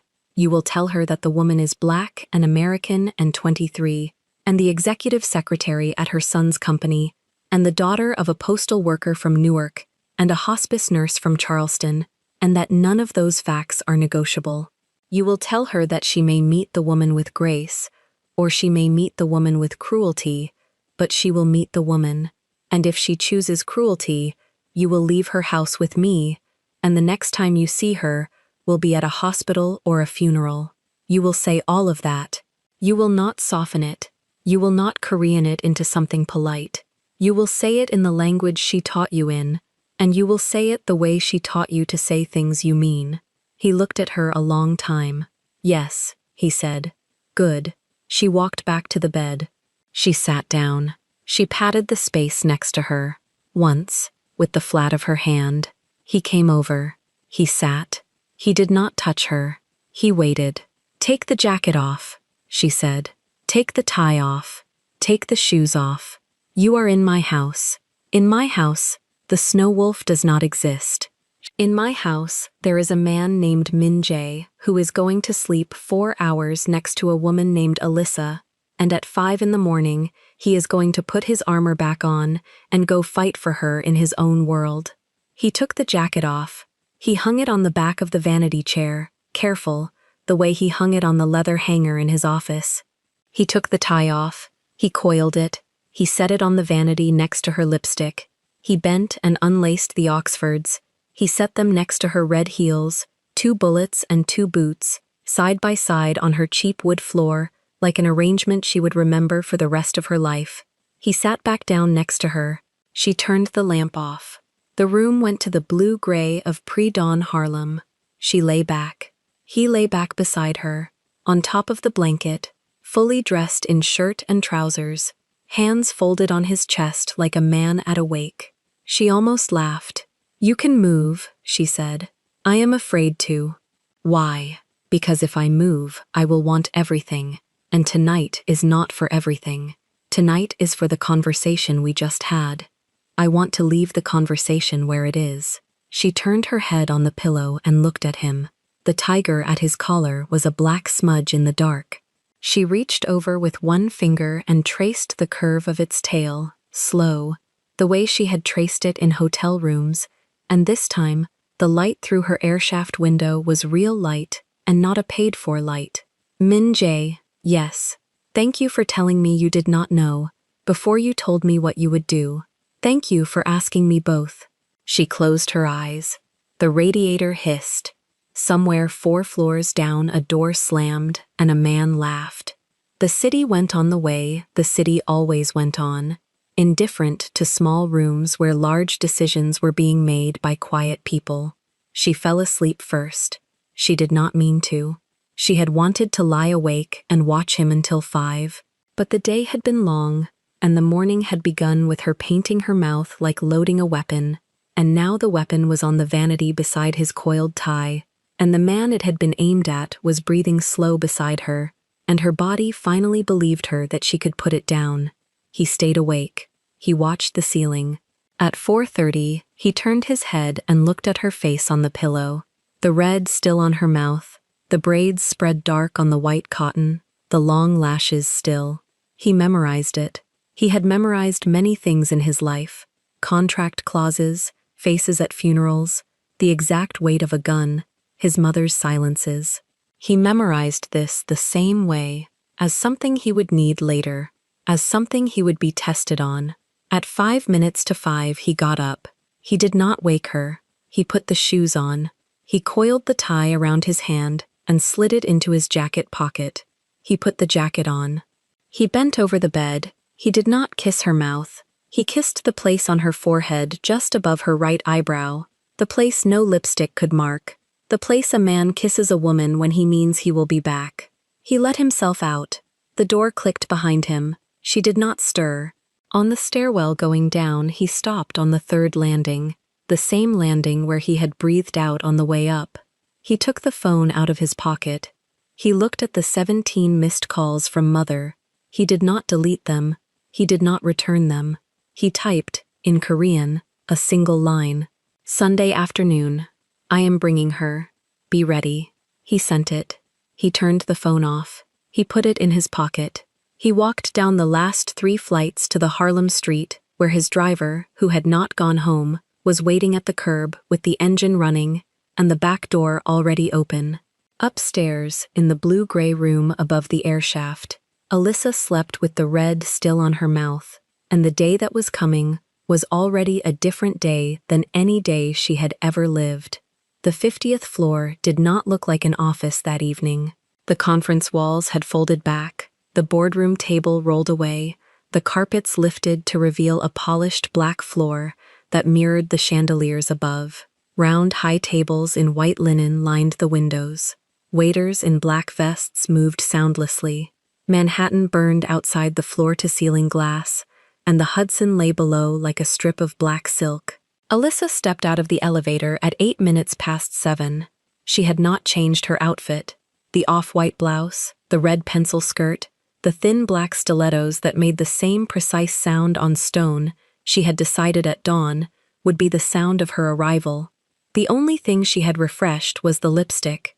In a bathroom on the 48th floor, door locked, eyes calm in the mirror, she had reloaded the red the way someone reloads a weapon they intend to use only if asked. She did not look for him in the room. She had decided, in the elevator, that tonight she would not be the woman who entered a party scanning for a man. Tonight she would be a woman a room scanned for. She accepted a glass of champagne from a tray, thanked the waiter by name, because she had memorized it weeks ago when the cocktail had first been put on the calendar, and walked toward the windows. Margaret Reed, the lobby receptionist, was there in her navy blazer, off-duty but invited because Min Jae invited the whole building once a year, and Margaret saw Alyssa first and said only, "Miss Duncan, you came." Alyssa smiled at her, a real small smile, and Margaret's eyes shone once, fast, then looked away. Daniel Price was at the bar. He saw her. He lifted his glass an inch in greeting and did not cross the room. Ethan Cole stopped talking mid-sentence when Alyssa walked past him. Victor Hahn was near the elevator, pretending to read a memo on his phone so that he did not have to look at her. Min Jae was on the far side of the room, his back half turned to the door because he had positioned himself, deliberately, so that he would not see her enter. He was talking to two men in dark suits, his glass untouched in his right hand, his left hand in his pocket, his jaw set in the line Alyssa had learned to read across boardroom tables and across hotel pillows. He was not okay. He had not been okay since 5:46 that afternoon when she had said, "Yes, ma'am, I am only the secretary," and walked out of his glass office past his mother and his sister. He felt her before he saw her.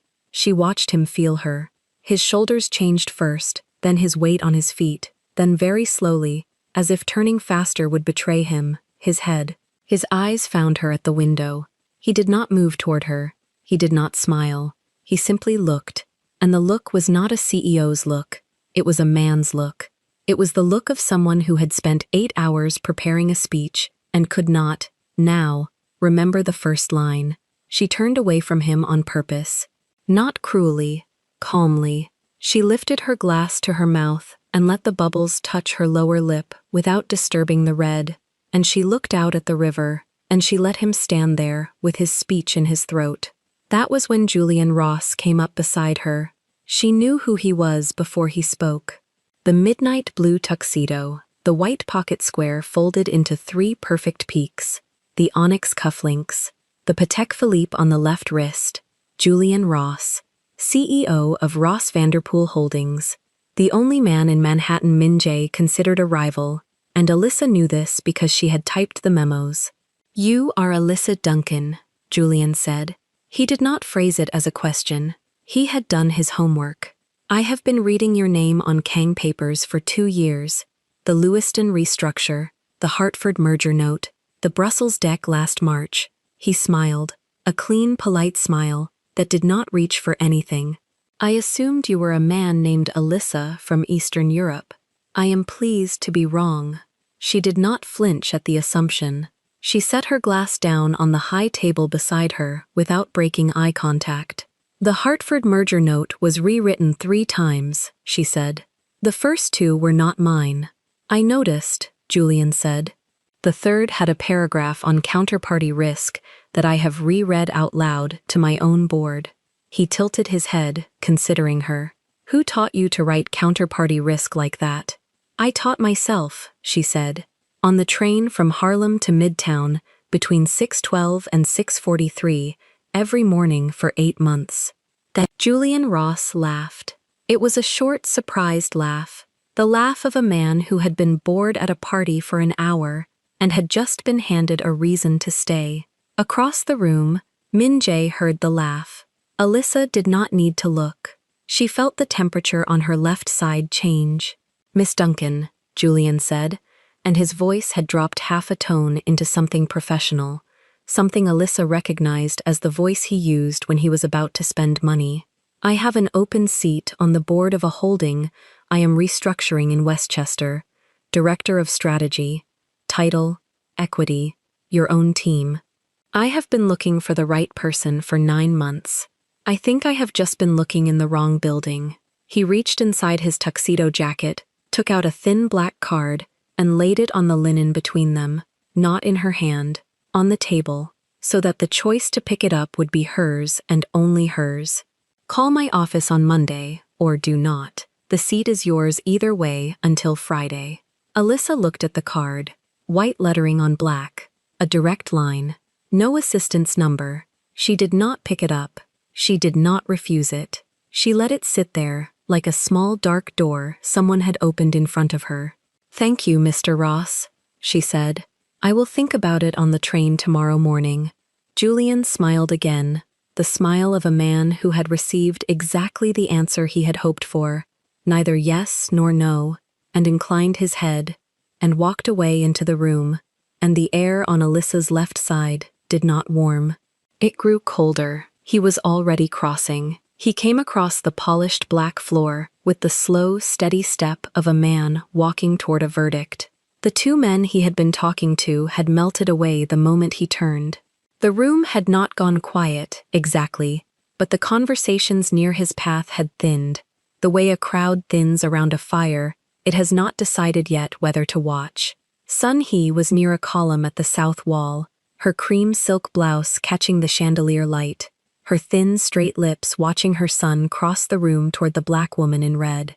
Yura was beside her mother, her glossy black bob tucked behind one ear, her gold knot earring catching light, and Yura's eyes for the first time that day were not bored. Minjae stopped 1 step from Alyssa, not at conversational distance, closer, so close that anyone watching would have to choose what they had seen. "Alyssa," he said. Just that. Her first name. In a room of 200 people, in front of Julian Ross's retreating back, in front of his mother, in front of his sister, in front of every man on the board who had been told for 11 months to address her as Miss Duncan. The name landed on the linen between them like a thing he had been holding under his tongue all day and could no longer keep there. She looked up at him. She did not soften her face. "Mr. Kang, wipe off the lipstick," he said. It came out so low that only she heard it. The 3rd time, lunch had been a growl. The phone, the night before, had been a confession written in the dark. This was the smallest version of the sentence, the version he had been carrying since 5:46, and his voice broke on the word lipstick, in a place his voice had never broken before. She did not answer immediately. She looked at his mouth, then at his eyes, and she saw something there she had not seen across any pillow or any conference table in 11 months. She saw fear. Not the fear of being caught, the fear of being late. "Why?" she said, not as a question, as a price. He swallowed. His throat moved against the slate-gray silk tie. The black ink tiger that ran down the right side of his neck under the collar shifted with the swallow, the tail of it just visible, because his tie had loosened sometime in the last hour without him noticing. "Because," he said, and his voice was quieter than the chandeliers, "I have been watching Julian Ross hand you a card for 11 months. In every room I have walked you into, in my head, every night, since the first morning you wore that shade, and I have told myself it was not jealousy of his hands. It was jealousy of his courage. He can stand next to you in this room and say Director of Strategy out loud, and I have stood next to you in 11 rooms and said, Miss Duncan, bring me the reports." He drew a breath that did not steady him. "I did not have the courage to say you are my woman. I made you wipe off the lipstick so that no other man would have the courage either, and I am ashamed." The room did not know what it was hearing. The room knew only that the CEO had not moved for 40 seconds, that his head was bent slightly toward his secretary, that his secretary had not lowered her eyes. Alyssa felt the truth of it land in her chest like a stone dropped into very deep water. 11 months of side street drop-offs. 11 months of kiss on the hand in the Maybach. 11 months of you are dangerous to my sanity by night and Miss Duncan by day. It had never been jealousy of other men's hands on her. He had never doubted her. He had doubted himself. He had been a man so afraid of another man giving her public pride that he had spent 11 months stealing the public pride himself, one small swipe of a tissue at a time. It was not forgiveness, what moved through her. It was understanding. And understanding, in a woman who had been waiting 11 months to be named in daylight, was a more dangerous thing than forgiveness, because understanding came with terms. Min Jae, she said. His first name. She had said it in bed. She had never said it in a room with 200 people in it. He heard it, and his eyes closed for one full second. Yes, he said, eyes still closed. If you say it now, you say it now for the rest of our lives. There is no taking it back at the next board meeting. There is no Miss Duncan on Monday morning. There is no side street drop-off on Tuesday night. There is no glass office door closing on me ever again the way it closed today. She paused. And you will never again, in any room, in any voice, in any language, tell me to wipe off my lipstick, or to change my clothes, or to lower my voice, or to shrink so that you fit. Those words leave your mouth tonight, and they do not come back. He opened his eyes. Yes, say it, she said. He did not say it to her. He turned. He turned so that he was facing the room, so that his mother could see his face, so that his sister could see his face, so that Daniel Price and Victor Hahn and Ethan Cole and the two men from the board could see his face. He reached down without looking and took Alyssa's hand in his. His fingers laced through hers, palm against palm, and the platinum signet ring on his right pinky pressed cool against the back of her hand. Alyssa Duncan, he said, and now his voice carried. Now it found the volume it had refused to find for 11 months. Is not only my secretary, she is the woman I love. The room did not gasp. The room went still in the older, deeper way. The way a room goes still when a thing that has been quietly true for a long time is finally said out loud, and the air has to rearrange itself around the new shape of the fact. Sun Hee did not move. Her thin, straight lips parted, then closed, then parted again. She had asked a question at 5:40 in her son's office. She had received her answer now, in front of every name on the Kang Global Security letterhead. She lifted her champagne glass an inch, the smallest possible acknowledgement, and lowered it, and her watchful eyes settled on Alyssa with something that was not warmth yet, but was no longer ice. Yura, beside her, did the thing Yura had not done all day. She smiled. It was a small, reluctant smile, the smile of a woman who had been outplayed and respected the play. Julian Ross, across the room, paused with his hand on the brass rail near the elevator, watched, understood, and inclined his head 1/2 inch toward Alyssa. The card was still on the linen table behind her. He did not retrieve it. He left it there as a gift she could still pick up on any morning she chose. Alyssa looked at Min Jae's hand laced through hers. She did not pull away. She did not press closer. She let her hand sit in his exactly as it was, a hand among other hands in a room, and she lifted her chin a small fraction, and she said, in the same calm voice she had used at the elevator at 8 that morning, "Then take me to dinner, Mr. Kang, as your girlfriend." With my lipstick on, he led her to the elevator with her hand in his. They walked past his mother. Sun Hee did not stop them. They walked past Yura. Yura's smile widened by a millimeter. They walked past the board. The board parted. The elevator doors closed on the room and on 11 months of side streets, and on every door he had ever closed on her. Henri Laurent, the maitre d' on the 52nd floor 3 blocks east, had seen Mr. Kang arrive many times. He had never seen him arrive with a woman. His silver head inclined a fraction, white napkin folded over his forearm. Mr. Kang. "Good evening, sir. Your usual table?" Min Jae did not let go of her hand. "Table for me and my girlfriend, Henri." Henri's eyes did not flicker. The training of 30 years held. Of course, sir. Madam, this way, please.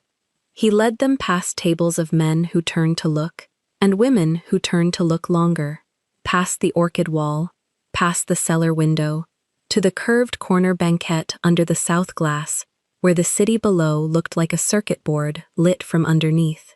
He pulled the table out for her himself. He set the menus down. He said, "Champagne to begin, Mr. Kang?" "For my girlfriend," Min-jae said. "Whatever she prefers." Alyssa looked up at Henri. "A Sancerre. Cold. 2 glasses. Very good, madame." When Henri walked away, Min-jae did not pick up the menu. He looked at her across the small white circle of linen and candlelight, and Manhattan burned behind her head in 1,000 small lit windows, and he said, in the lowest voice he had used all night, "Alyssa, Mr. Kang, on the terrace," he said. There is a terrace." "I know there is a terrace," she said. "I booked your table on it twice last year." He almost laughed. It almost came out. He held it in his throat, the way he had been holding everything in his throat for 11 months, and said only, "Yes." They ate. They did not talk much. They did not need to. Once, between courses, his hand moved across the linen and covered hers, and she turned her palm up under his and let her fingers close around his fingers, and that was a sentence longer than any sentence either of them had said all day. The terrace was empty when Henri led them out. The wind off the river was clean and cold and smelled faintly of the harbor. The skyline of Brooklyn lay across the water in a low gold line. Min-jae stopped at the rail. He turned to her. He put his hands very lightly on her elbows, the way he had not been allowed to put his hands on her in any public place in 11 months, and he looked down at her mouth, at the red that had survived dinner and wind and conversation and a public confession. "May I?" he said, and his voice was almost not there. "Kiss my girlfriend." She looked up at him. The wind moved one fine braid against her cheek. Her eyes, long and almond-shaped under the dark lashes, did not leave his. "You may," she said, "but be careful with the lipstick." He bent his head. His mouth touched hers, slowly, the way a man touches a thing he has been forbidden to touch for so long that he is no longer sure his hands remember how. Her lips parted under his. The red transferred. He felt it. He did not pull back. He pressed closer. He kissed her until the wind had stopped mattering, and the river had stopped mattering, and the gold line of Brooklyn had stopped mattering, and when he finally lifted his head, his mouth was marked, a clear, unmistakable smear of her red across his lower lip and the corner of his chin, the mark of a woman on the face of a man, in the open air of a public terrace, under the lit windows of a city that paid attention. He did not wipe it off. He smiled. It was the first real smile she had seen on his face in 11 months. He let the red stay. "Let it mark," he said. She looked at his mouth, at her own color on it, and she felt the last small, frightened thing inside her chest finally set its glass down and go home. She lifted her hand and touched the corner of his chin with one fingertip, not to remove the red, only to confirm it was there. "Let it mark," she said. The wind came across the terrace one more time. The river kept moving. Somewhere 50 floors below, a taxi honked at a town car, and a doorman whistled, and a woman laughed on a sidewalk, and the city of Manhattan went on with its business, indifferent and luminous, and on the terrace above all of it, a Korean CEO, with a tiger tattooed down his neck, stood with red lipstick on his mouth and did not, for the first time in his adult life, want to wipe anything off. If you want to watch all the stories without any ads and also get access to bonus scenes, extended epilogues, and exclusive spicy chapters, head over to our Patreon. Scan the QR code on the screen. The link is in the description or in the pinned comment. If this story moved you, stop for a moment and reflect. Have you ever been someone's secret while the world called you their secretary? Have you ever had to lower your voice, dim your color, hide your name, just so the person who loved you wouldn't have to explain you to their mother? And when you finally refused to wipe off the red, did the one who feared losing you finally find the courage to claim you in front of everyone? Tell us your experiences and feelings in the comments. We read them all. And if you believe in stories about dignity, hidden love, and the courage to be claimed in public, leave a like, be sure to subscribe to the channel, and click join to become a part of our community and help the channel